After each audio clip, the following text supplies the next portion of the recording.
Welcome back, Quadrature fans. So, today we're going to come back to part B of our geometry for quadrature. It's a subject that I think needs to be driven in. We're talking about sort of a Euclidean Cartesian system, an affine system, and a Cavalieri curved parallelism system. And we'll look at it from y equals x to the third today, but last time we did it for y equals x squared, and we got c2 equals 2k2 is 1/3. And so of course we're going to look for c3 and k3. And just to, before I erase it, just take the interesting points that the order doesn't matter here. We're looking at slope and area, and really I can mix this up any way I want to, and the order doesn't really matter as far as the algebra is concerned. Slope is going to be slope. The various slopes that you get of these functions, each of these contributes something. This one, C0 is always 0, but here's your linear and here's your quadratic term. And you can mix it up any way you want to, the order. And so I expect the geometry to also kind of not care about the order in which you stack things. That's our goal. Let's just draw it.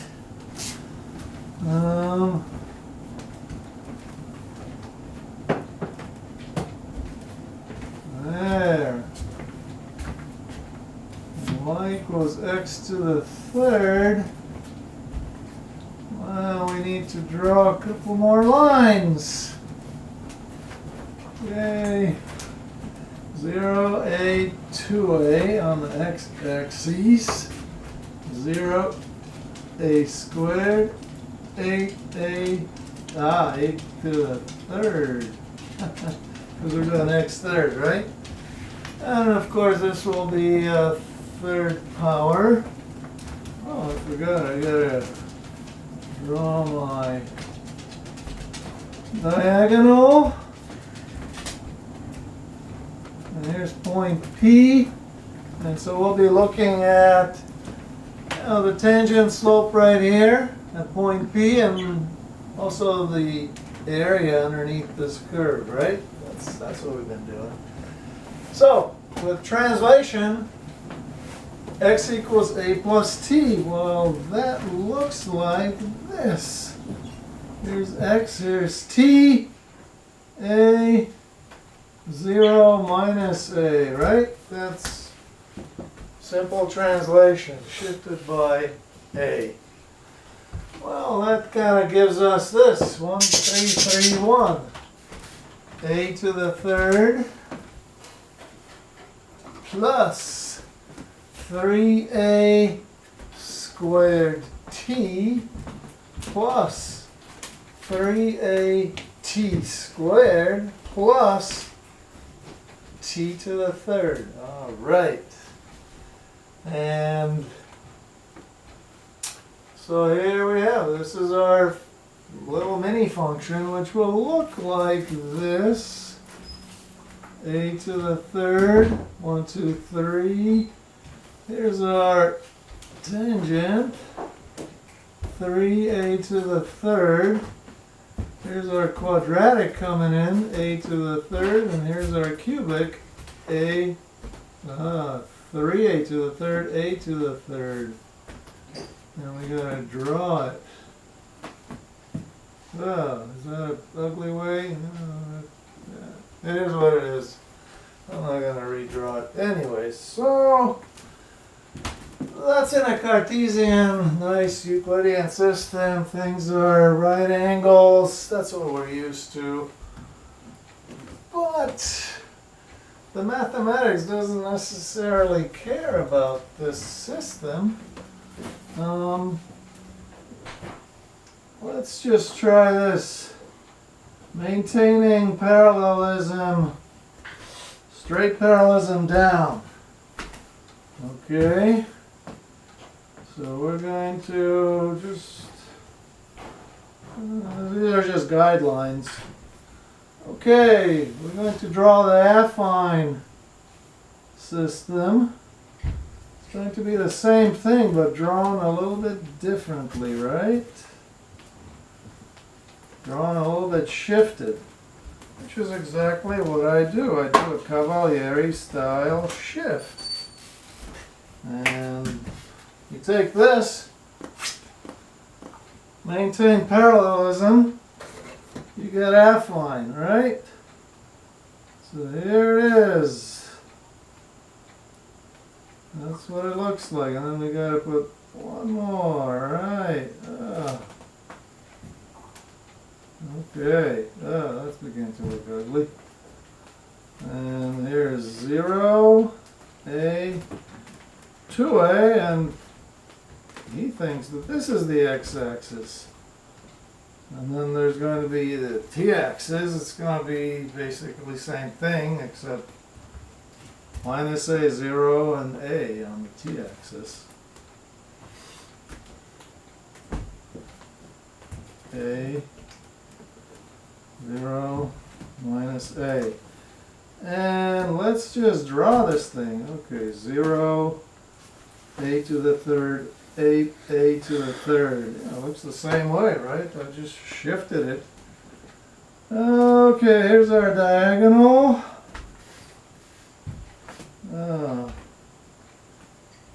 And here is our curve. Whee. Okay, and here's point P.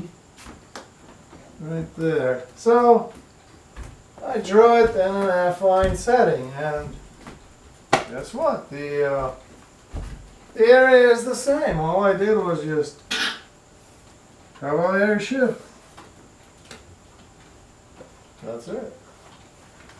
And okay. Well, let's look at the slope. Slope at point P. But we should probably draw one more. This is just straight affine, where you got parallelism that's straight. Of course, straight this way. And we're saying that for us, what we really need is this notion of curve type affine, right?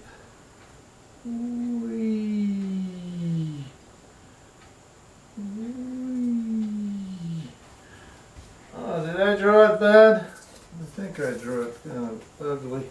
It's hard to draw it right. I'm just doing it on the fly. Okay, well, doing the best I can.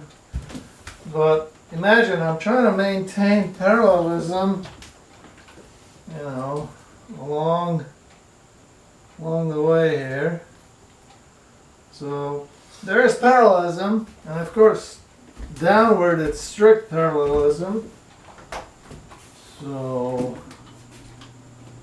we have this, but we're kind of flexible in here. You know. It's all about flexibility, even with this rubber band geometry. You know, it's everything's flexible here. So that's our motto: be flexible, huh? Think inside the box like an amoeba. You'll be all right, huh? Okay. Wow. Oh boy, it's gonna be ugly. What are we doing? This is not an ugly one. 0, A, 2A, and he's calling this the x-axis. And then, of course, he's calling this the t-axis. Minus A, 0, plus A. Huh, okay. 0, A to the third, 8a to the third. It's a y equals x squared. Oh, and also, this one's going to be, now to us this looks crooked, right? Because, let's face it, this diagonal, when I transform it, well, how am I going to do this thing? This is, I don't know if it looks too crooked to you, but it is crooked to us.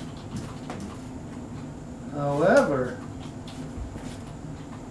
within this Cavalieri system, he thinks it's as straight as an arrow, this diagonal. It's 8a to the third divided by 2a. That's the slope. It's constant, invariant. Anyway, so slope at point P, and this works the same way. The algebra works the same way. Okay, so we say that the d of x squared evaluated at x equals 2a, right? That's this point here, is the same as the d, which means this slope, of this stuff here. A to the third plus 3a squared t plus 3at squared plus t to the third evaluated at t equals a. And remember, I can shift these things any way I want to. And that's not going to change the overall slope. This is, you can do anything you want to with the order, the way it comes. I happen to like this way. It lines up nicely with my Pascal triangle, but it doesn't have to be this order. Anyway, so let's see what that is. This becomes, oh, not x squared, x to the third. Yeah, I made a mistake. It's x to the third. We're doing x third. So that's going to be C3 times the diagonal evaluated at x equals 2a, right? You're over here, so x equals 2a. You take the diagonal, this thing, just here, x equals 2a, and that's the same thing. Here's point P. Whatever I'm doing here, it all applies equally in these projections, or whatever you call them, geometries. Okay, C3 times his diagonal equals, well, this will be, here's linear, no, constant, linear, quadratic, cubic. So it's C0 times his diagonal, which we know is 0, because it's flat. Okay, plus C1 times, well, the diagonal of this function right here, plus, that's a linear function, so it's a C1, plus C2 times the diagonal of the quadratic. See, quadratic, it's C2. We know what C2 is. It's 2. The one that's unknown is our C3 plus C3 are unknown times his diagonal, and all of that evaluated at t equals a. And so when we crank it, it becomes C3 times 8a to the third divided by 2a. And that's the same thing here. It's the same thing here. The math is the same. Doesn't change. Okay? Equals. This one's a 0. Plus. C1 is a 1 times 3a to the third divided by a. Well, you can tell it's 3a squared right there off the bat. Okay. Plus 1/2. No, not 1/2. No, 2. 2. We're doing slope. Times 3a to the third divided by a. Plus c3, our unknown, times a to the third divided by a. Oh, it's a to the third over a to the third over a. It simply cancels out. We rewrite this as c3 times 4 equals 3 plus 6 plus c3. So you got one equation, one unknown. So throw this over, you got 3c3 equals 9, c3 equals 3. Great.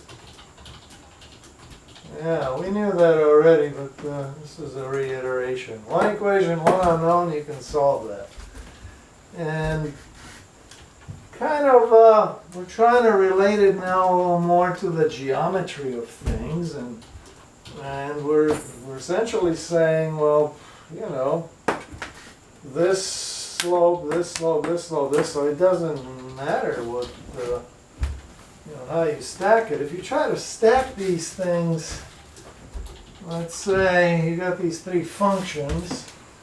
So you got a t third, you got a to the third, that's your cubic.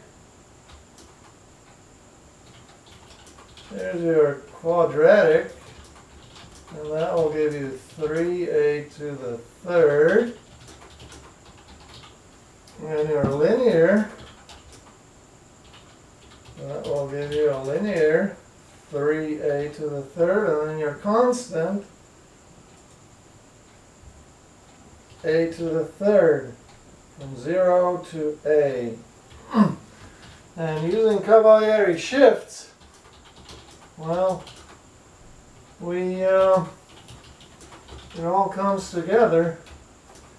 And take a look, this area here, this wedge, it kind of looks different from this wedge, but under a Cavalieri type operation, it's indistinguishable. This area here is the same as this area here. Even from a slope perspective, whatever the slope is here, here, and here, at t equals a, it doesn't matter how you arrange things, the order of things. You know, I can put this to the bottom and redraw it, and it's the same thing. Okay? So that's what I mean, that the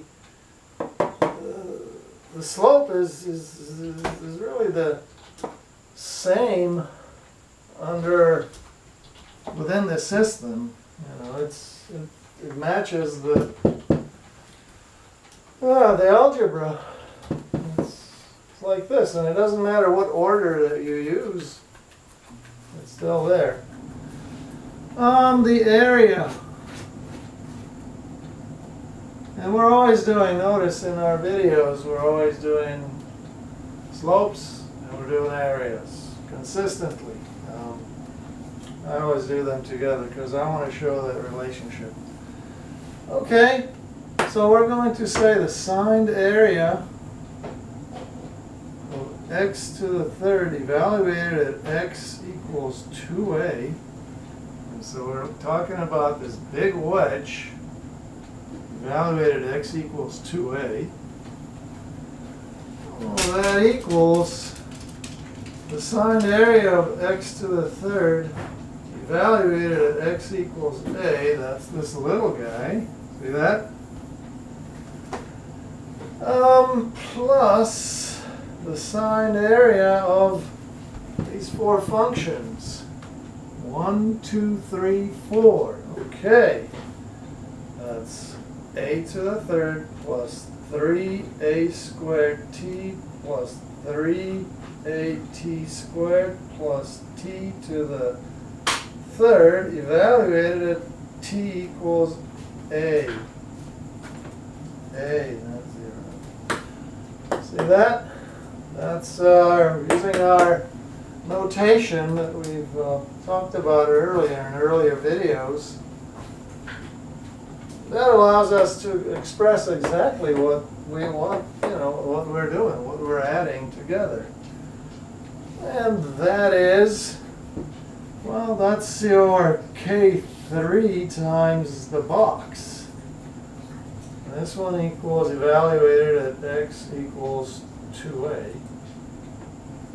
Here's K3 times the box of this thing, evaluated at x equals a.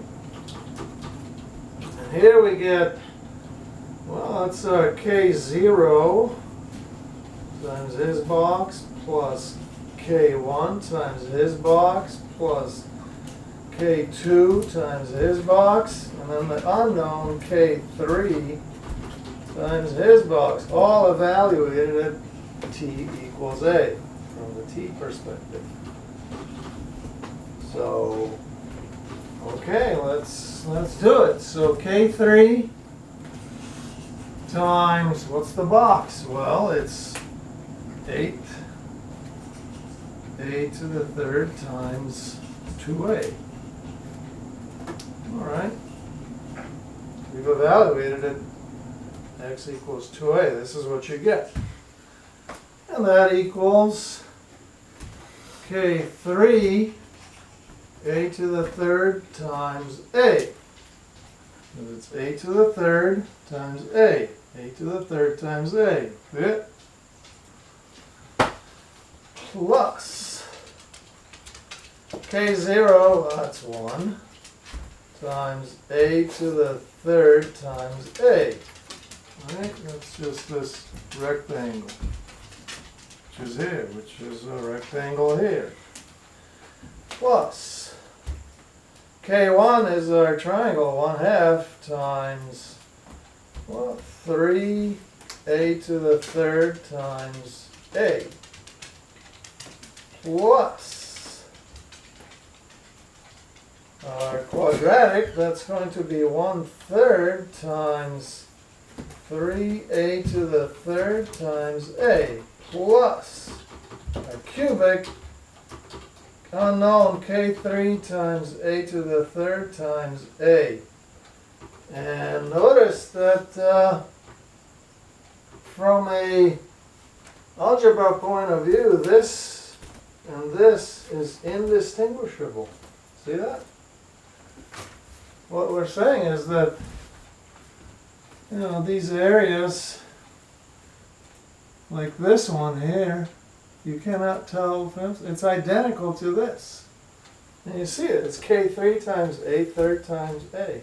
K3 times a third times a. It's just this one happens to be along the x-axis. This one is on the t-axis, but x, t, doesn't matter. It's identical. It doesn't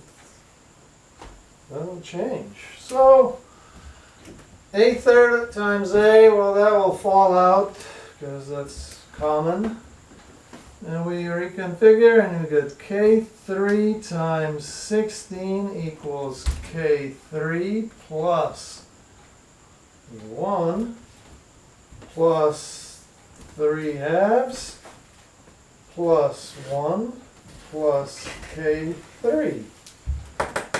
Okay, one equation, one unknown. So what have we got? We got 14. I want to do it off to the side. Let's see. 14 K3 equals 2/2, 4/2, 7/2 equals 7/2.